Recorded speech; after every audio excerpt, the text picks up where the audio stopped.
Hey, what's going on, guys? And finally, welcome back to a brand new episode of In the Field. Now, what I'm going to be doing for about the first few minutes of this video is I'm going to be talking about why I haven't been making videos for months and months and months, and what I'm going to be doing in the future. But if you guys don't really care about that, you can skip to the time that will be on the screen right now. It'll be in the link in the description, and you can skip to that time, and that's when I actually go out and start looking for animals. Okay, but basically the reason I haven't been making a video since August, which is when I was at my grandparents' house in Maine, is because where I live in New York, it gets very cold in the fall and the winter time, and there's not really very many animals to find there. So it was super cold, and I wasn't really going any other places where I could find animals, so I just had to basically wait until the better weather came, or I can travel somewhere, and that's where I am today. I'm actually at my grandparents' house here in Florida, and now you guys might be wondering, how am I at 4 different locations that are all my grandparents' house? Because I've been to Arizona, New Hampshire, Maine, and now Florida. They're all my grandparents' house. Well, my grandparents that live in Arizona, they go to New Hampshire in the summertime and Arizona in the wintertime. My grandparents who live in Florida here live in Maine in the summertime, and now it is February, so they live in Florida in the wintertime. But for the next week, I'm going to be out here for a whole week, so it's pretty cool. But what I'm planning to do is I'm definitely going to be making a tide video. See, it's low tide right now, so I'm going to try and go out there and look for some creatures on the mudflats. That's what I'm going to do now. And also, I might be going to some other locations elsewhere outside. If you guys are wondering, I'm in Clearwater Beach, Florida. That's the exact location that I'm at. And I've been here about 4 times before. There's a lot of really cool animals here. But yeah, I'm just going to go out right now behind myself and look for these animals that might be in mudflats. And it's low tide, but it's coming back in, so I got to be kind of quick about it because I woke up a little late and the tide was already out. So now I'm out here. But it's going to be cool. So yeah.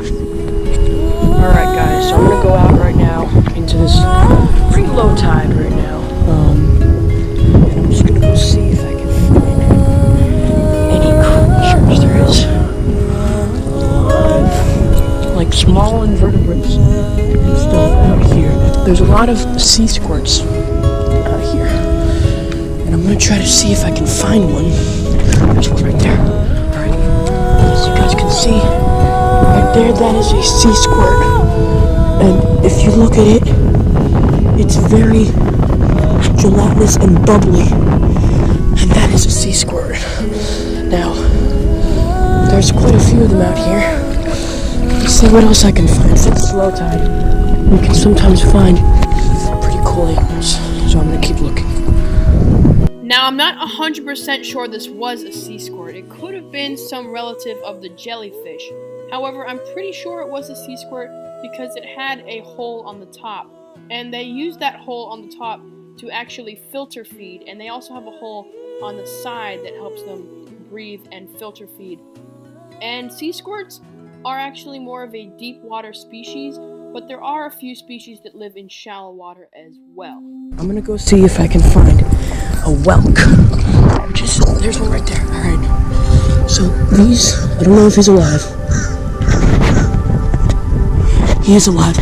These are snails, and if you look at the shell of the whelk, it's very conical, and let's be honest here, there's probably quite a few. That is a white shell, which signifies that the whelk is actually dead.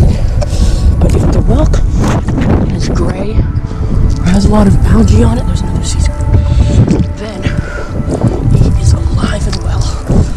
And it's very cold, that's why I'm starting kind of shivering. Now here's one right here, let's see if he's alive.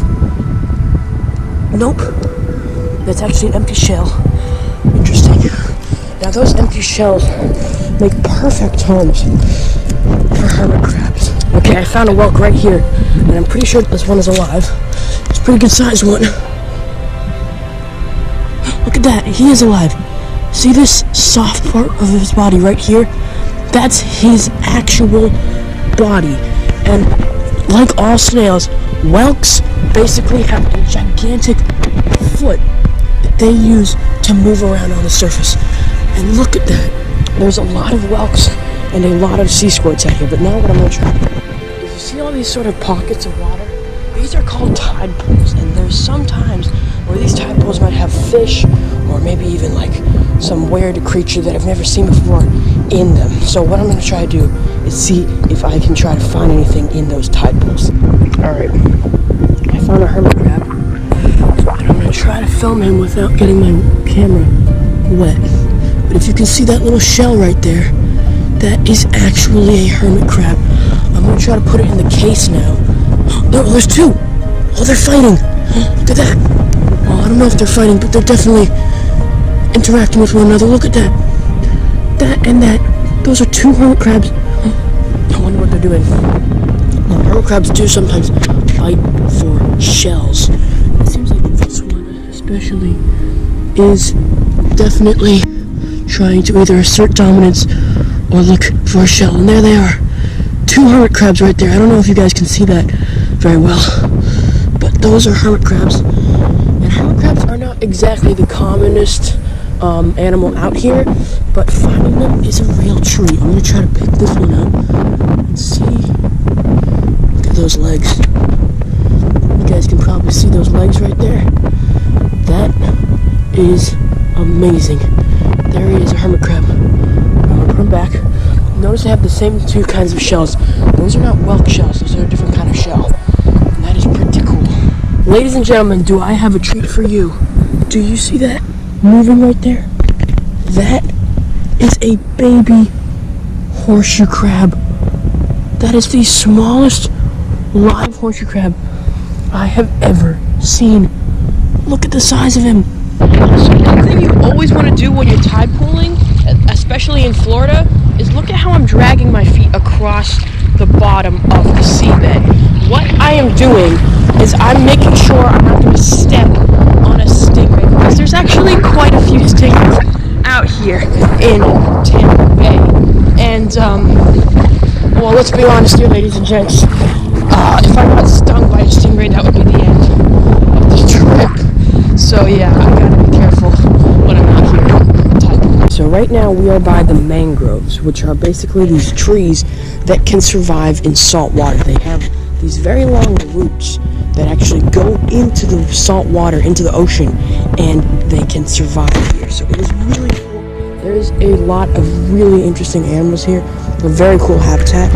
But just look at this. These right here are not dog tracks.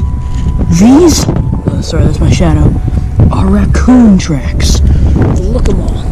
There's quite a few here. And that means that the raccoons have been around here. Now, raccoons are obviously all over the place in all of the United States. And as we can see here, they have definitely been making the mangroves a place to stay and hang out. I think these are red mangroves, and look at the roots here. See, the roots will just grow out, and then they will go in to the mud and the muck. And then when the tide rises, they can sometimes come up all the way up to here. But right now, they're all the way down here. Another baby horseshoe crab. The second one I found today. This guy is moving around. Look at him. Now he's not moving too fast, but he's still moving. Better than this dude. And obviously, as many people know, horseshoe crabs are not actually crabs. They're actually closer related to the prehistoric trilobites than any other animal alive today. Horseshoe crabs, especially the Atlantic horseshoe crabs, are extremely prehistoric. They have been around for 500 million years. They're like one of the most insanely cool prehistoric animals you could ever find out here. So finding two horseshoe crabs, baby ones, in the same day is showing not only that the horseshoe crabs are, prevalent in this area, but that they are growing up nicely since these are babies. That's really cool. Alright, one last thing I want to show you guys is, watch. This is all just dried grass and all this bad crap. But look at that. See those things hopping around here? Let me get a big chunk. those are called sand fleas. See them jumping around everywhere? They're all hopping around. Let me see if I can get one. Pretty hard to find. Here's one. So this right here, put in my hand. Oh, he's gone there. Well, they're either called sand fleas, sand hoppers, or beach fleas. And they are absolutely everywhere. And they just live, oh my gosh, look at them all. They just live under this crazy muck. And this is just, they're literally everywhere here. They have to be quite possibly the most numerous animal here. Contrary to popular belief, they're not actually fleas, like insects. They're actually little crustaceans, like little shrimps. And even though they're called sand fleas, they're not actual fleas. But these are kind of like the staple food source of all of the seabirds that live out here in in the ocean.